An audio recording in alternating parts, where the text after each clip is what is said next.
Spotlight is a production of CTNY, the Catholic Television Network of Youngstown. It seeks to spotlight people, places, and events from around the Diocese of Youngstown that promote the new gospel of joy called for by Pope Francis. Your program host is Father James Korda.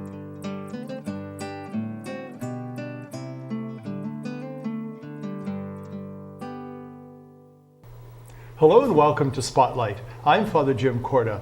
Today we're going to talk about the Villa Maria Education and Spirituality Center in Villa Maria, Pennsylvania. And joining me in today's show is Sister Jane Marie Kudlacz, who is the president and CEO of the center, and Matt Abramows, who is the program director. It's nice to have you both on the show today. We're delighted to be here. Great to be here. We always like to hear the wonderful things that are going out at the Villa. It's nice that we have such a wonderful relationship with the diocese and the Villa, and we like to learn more about what is going on because every year things change, but there are some programs I'm sure that are the same. But give us, before we go into the programs, give us a background as to how the center started, a little history and flavor for that. I'll start there, if that's okay.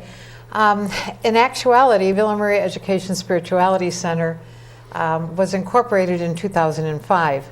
And it really brought together 4 ministries that were happening at Villa Maria, in addition to that being the mother house of the Sisters of the Humility of Mary. One of them was the retreat center, one was the education or the high school and the programs that followed that were related to education.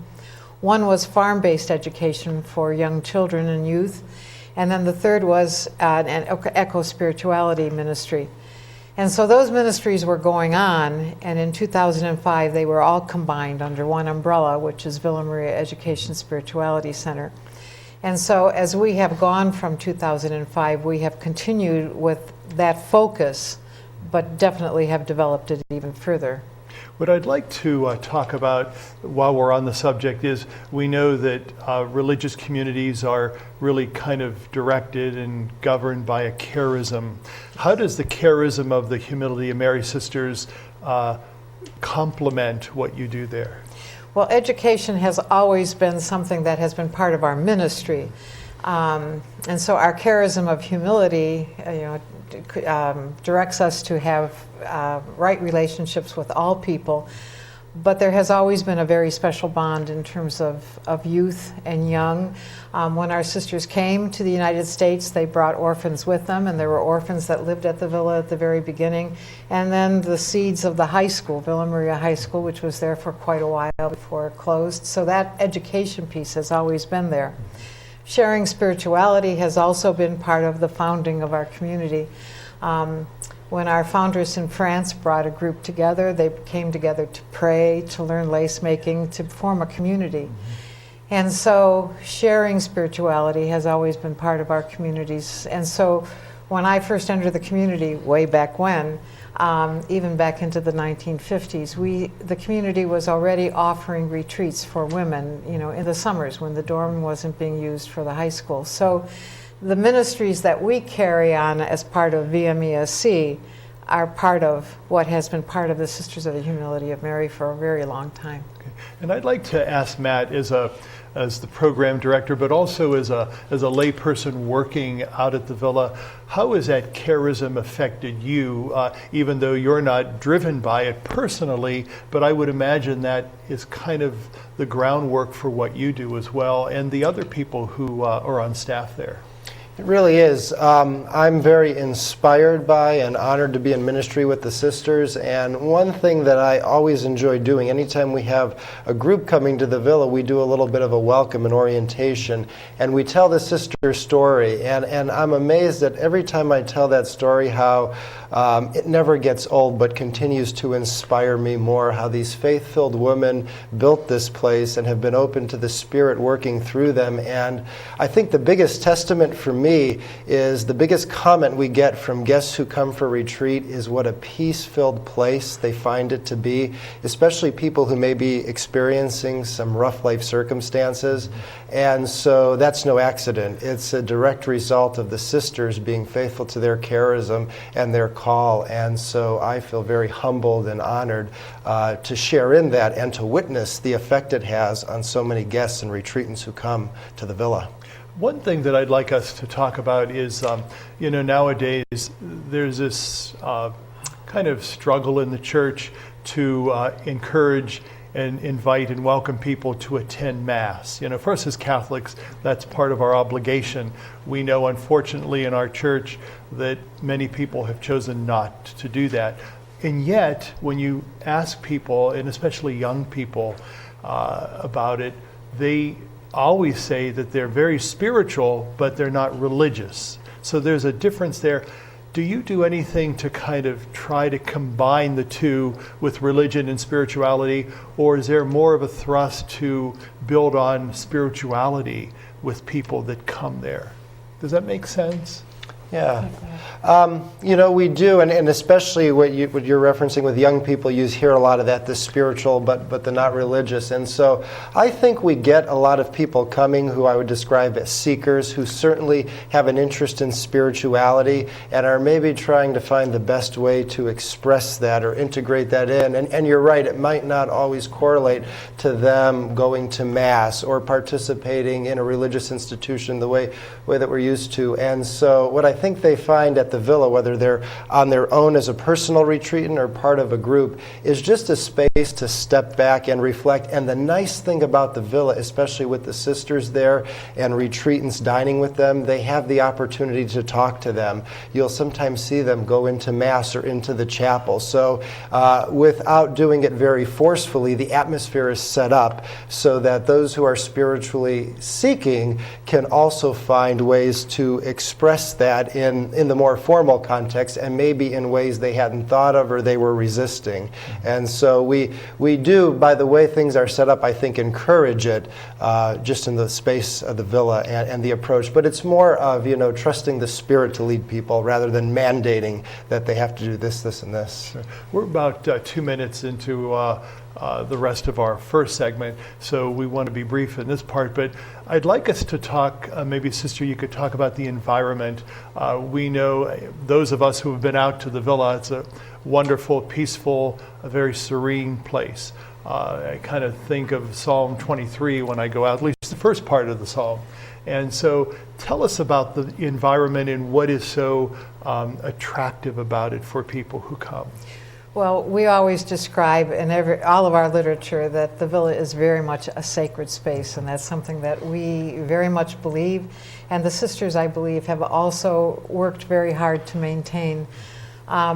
We have a little bit over 760 acres. A lot of it is wetlands and is protected land.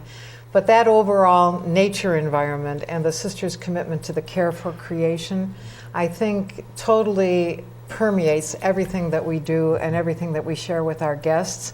And the efforts of the sisters with respect to sustainability, I mean, we can talk about specific facilities, but I believe that overall atmosphere is emphasized by the sisters' commitment to care for the earth and to love the earth and heal the earth. We're going to talk more about that, but we're going to take a quick break.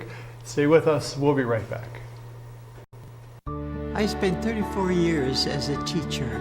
For the first 10 minutes of teaching, I was terrified, and then I fell in love with it. I am so grateful that teaching was my ministry. It was such a gift. Many sisters, brothers, and religious order priests served for little pay. One year, I had a classroom of 68 children. I was chaplain for the ice hockey team and loved it, even the 6:30 a.m. practices. Today, hundreds of religious communities lack retirement funds. I loved helping the kids stage musicals. Gifts to the Retirement Fund for Religious help provide for medications, nursing care, and more. Back then, we didn't earn much, but seeing a child learn was really priceless. Please give to those who have given a lifetime. Donate at your local parish. Thank you. and God bless you. I am Marino. Yo soy Marino. Marino, an American Catholic organization of priests and brothers, has been reaching out to those in need for nearly 100 years in 26 countries throughout the world. Missioners, workers, volunteers, supporters, we are all Marino. I'm Father Mike, and I am Marino. I am Marino. I am Marino. I am Marino. I am Marino. I am Marino. I am Marino. Welcome back to our show. I'm talking with Sister Jane Marie and Matt about the Villa Maria Education and Spirituality Center. Before we took a break, we were talking about the environment, but we know that the environment is just kind of an umbrella that invites and welcomes people. Let's talk specifically about some of the programs that are actually going on at the Education and Spirituality Center. And let's start with retreats. You know, retreats, some people hear that, think that that's something of the past, but retreats really are something that people engage in all the time, and especially now. Can we talk about that? We are finding an increased interest in terms of retreats, particularly retreats that focus on spirituality in the sense of contemplative prayer, mindfulness as an approach to living, a deepening in terms of an understanding of Scripture. For example, we were very blessed last fall, to have Jim Finley, there was a noted Merton scholar, come. And we had over 135 people who came for 4 days and came from all over for that retreat. And we're very blessed that he's going to come again in June. But that is his whole thrust. And it was a silent retreat. And it had a remarkable response. We try to sponsor a number of retreats throughout the year. We try to pick up the themes that are near and dear to the sisters in terms of their commitments. And so we will generally try to have a retreat that will focus on contemplative prayer, one that will focus on social justice, and one that will focus on that whole idea of caring for the earth and the new cosmology, or the cosmic view of reality in the world. And so each year we plan and bring in nationally known speakers for our major retreats, and we generally will have 45, 50 people, and it is a growing number of lay people as well as women and men religious who come. I don't know if you want to add anything on that. Yeah, I would say, and you know, there's different types of retreats that folks may prefer. We also have silent directed retreats, where if folks don't want to come and be listening to a speaker but want to spend more time contemplatively meeting with a spiritual director, they can do that. We see a big increase in personal retreats and people coming out for a block of time they have, maybe meeting with a spiritual director, doing reading, praying. So there's a lot of different possibilities, because one type of retreat isn't going to necessarily appeal to everybody. What about some of the educational opportunities that are there? That's certainly one of your charisms. And how is that continued at the center itself? Well, we do try to present conferences for adults, and we'll bring in speakers that will address various topics throughout the year, as well as some of the weekend presentations that we will have. But then we also have programs for children and youth, which is a big part of our educational ministry, our farm-based education ministry. And we have two things during summer months. One is our Grow Camp, which is for younger children, ages 4 through 10 or 11. And then now we have a Grow Teen Camp. And in those camps, not only do they come to use the facilities at the villa, but they have fun, but they also learn about the earth, they learn about good nutrition, they learn about how to care for the earth. So those are big programs that we have. We also and they get to swim in the pool, which is a big thing for the kids. That's a big one. And one thing that really connects well with the sisters' mission and charism is Grow Camp especially is designed for those who may not be able to go to some summer camps that can be quite expensive. Sure. And so in Grow Camp and all our programs, but Grow Camp especially, we try never to turn anybody away. And so those who want to come are welcome to come to experience the villa and experience that camp. Let's talk a little bit about the people that do come. Obviously, we know the priests from the diocese and other parts of the area come. We know that women religious, men religious come. What are some of the other clientele? You had mentioned children and so forth, teens, but what's kind of the makeup? Are they always people of faith? Are they always Catholic? What does that involve? We're seeing an increased diversity in terms of those coming, and in a big way folks come to the Villa are what we call hosted groups, where they come and they use the space at the Villa, but they run their own retreat. And so one of our longest standing groups is the Presbytery of Shenango. It's Presbyterian pastors from the Shenango region, and they come out several times a year and lead a retreat. We've had a Baptist church come out and lead a retreat for their church. So more often than not, they tend to be of a religious affiliation, but certainly not just Catholic, other Christian denominations. And then one thing we've been real pleased about is with Father George Belasco, who's a retired priest of the diocese and living at the Villa, we have a whole Jewish Christian studies program that's an ongoing experience and has brought in a nice segment of the Jewish population out to the Villa. And I'd like to touch on that whole idea of ecumenism and interfaith. You know, more and more nowadays, that's got to be part of who we are as Catholics, to continue to engage in discussion and dialogue and relationships with not only people of the Christian faith, but other faiths as well.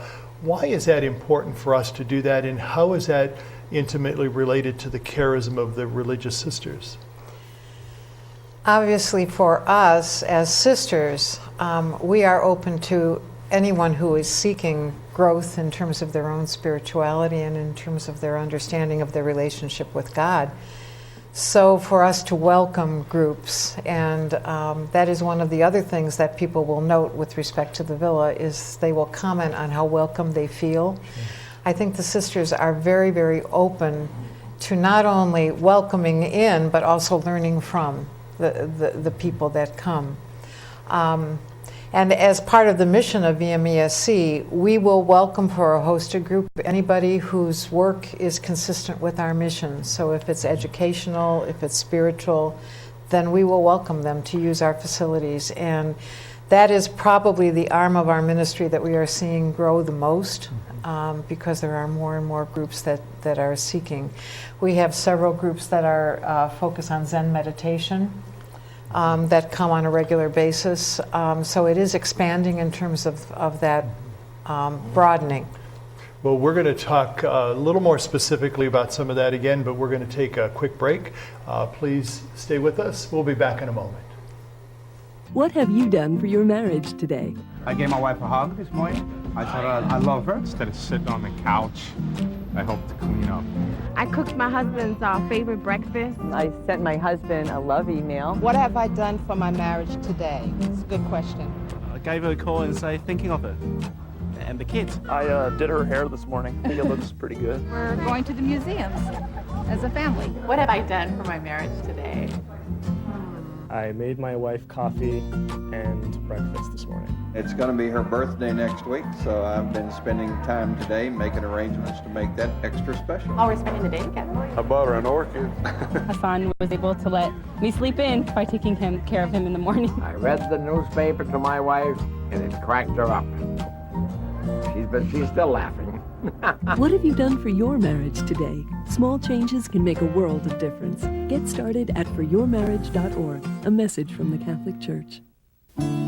By the time we can walk, each of us yearns for the joy that comes from being able to do for ourselves. Church World Service believes that being self-reliant is a joy everyone should share. So around the block or around the world, share the joy. Church World Service.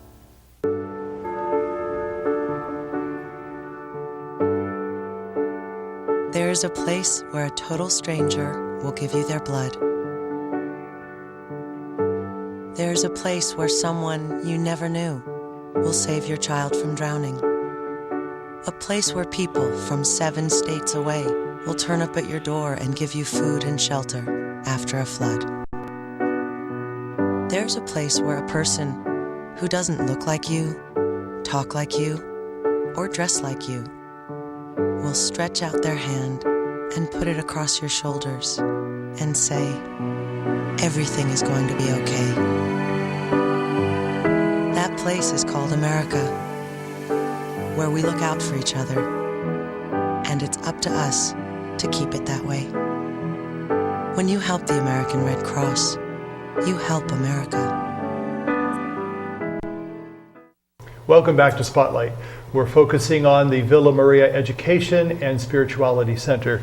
You know, in one of our segments, we talked about retreats. One of the big retreats, I think, that go on probably at the Villa is confirmation. Can you briefly talk about that, Matt? Sure. We do a number of confirmation preparation retreats for young people getting ready for the sacrament. And to go back to something we were talking about earlier, it's one way we try to work with the kids and get them to embrace their faith and embrace being part of the church and not see confirmation as graduation, but as initiation. And one of the activities we do with them, many who probably feel spiritual but not religious, is we invite them to build a church. We talk to them about what the church is, and then we try to see what excites them about the church. And often the DREs or youth ministers, they want to take those posters with them because it gives them an insight on here's what's standing out to young people, here's what's drawing them in, here's what's attracting them. And then it gives something that they can take back to their parish and build on with these young people to keep them connected once they've celebrated the sacrament. One thing we really didn't talk about, we talked about the environment, but what about the facilities themselves? We know you have lots of buildings on the property. What's all involved? What are some of the different aspects, and what could people expect when they come there? Well, as I mentioned earlier, we have a lot of land that is part of our Mother House property, and obviously the largest building is the community center, which is the Sisters' home, but also there's a number of meeting rooms that we have in that building, and one of them is our conference center that is fairly new, a new facility, and a wonderful technologically updated and a place where groups can meet. As far as people coming to stay or guests coming to stay overnight, we have our hall, Potier Hall. All of our facilities are named after founders of the Sisters of the Humility of Mary. So Potier Hall is our newest facility, about 3 years old, and that has 41 bedrooms that are a bedroom with a private bath, and the whole building is climate controlled, so it's air conditioned. And so that facility is always available for groups or for individual guests. We have a second building, Bejel Hall, which has, how many rooms? It has 53 rooms that have 2 twin beds and use communal baths, so more dorm style, and 19 rooms that have a private bath, so 72 rooms total in the building. And most of our youth groups will tend to use that facility because they will tend to double up. But so it's a wonderful facility, and there's several meeting rooms in either one of those buildings. We have an activities building that is a gym facility for adults and for young people. The sisters have a swimming pool which is open to our guests, so all guests are able to use that as well. We have a wonderful woods with a pavilion and can have bonfires out there. There's an outdoor labyrinth that folks can walk. There's an art house. Villa has a working farm still, and so people can spend time out there. So in the nice weather, there's many benches and rocking chairs so that you can just sit on the grounds. There's streams that wind through different parts of the property. Let's talk about a few more of those things, but before we do that, let's give the phone number and website so folks that are with us that really want to contact you, if they haven't had an opportunity to do so or through their parish, what do they do? Sure. If they want to call, because we're in Pennsylvania, the area code is 724, and the phone number is 964-8886. And our website is the abbreviation of Villa Maria Education and Spirituality Center. So it's www.vmesc.org. And we list all of our programs that we sponsor on our website. And Matt just said, we're in Pennsylvania, and sometimes people think we're miles and miles and miles away, and we are not miles. And we're 10 miles outside of Youngstown, 1 mile over the border into PA. So we're very, very close. Sometimes a lot closer than a lot of other facilities in the area. And I would imagine with the amount of things that are going on at the villa, you have a support staff besides the sisters. So who's involved and what do they do and how are they supportive to your charism and to the center itself? Well, on our staff, we do have a number of sisters who are committed to helping with our hospitality, helping present some of our programs. So those sisters are committed totally to the work at the center. We obviously have our office staff, which does an awful lot in terms of organizing and setting up and doing a lot of the programming. And so we have 2 people that are in registration. We have 2 people in finance. We have people that have to take care of getting ready to set up the bedrooms and those kinds of things.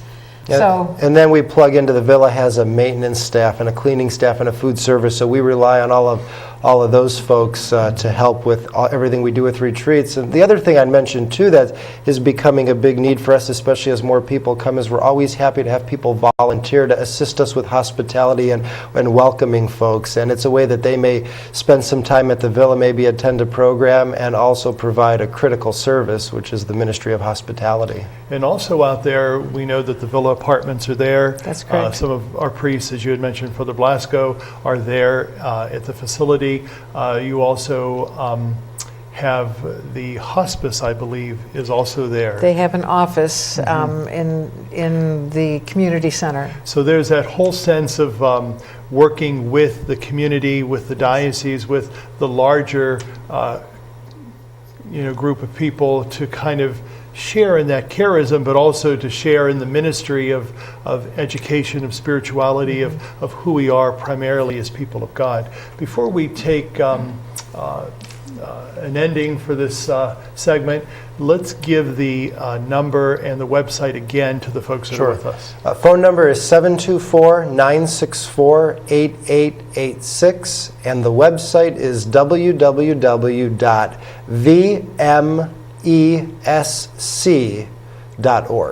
And Sister, I've taken out of your thing here the vision statement. I think it's a wonderful statement that really speaks very clearly about what's going on there. Can you share that with us? Well, I can. I have a little bit of a vision issue, though, so I am going to ask Matt if he will read that, if Absolutely. that's okay. If that's all right. Our vision statement: Villa Maria Education and Spirituality Center is a sacred setting where God's grace is nurtured and abundant life unfolds. We seek to inspire lifelong learning and growth through relationships with God, others, self, and earth. Wonderful. Matt Abramowski, Sister Jane Marie Kudlacz, thank you so much for being with us. Thank you. It's always Thank you. wonderful to hear the great things that are going on at the Villa and the center itself. Please know of our support and our prayers for your ministry. Thank you very much, and thank you for having us. We appreciate it. And thank you for being with us. Have a good day, and God be with you.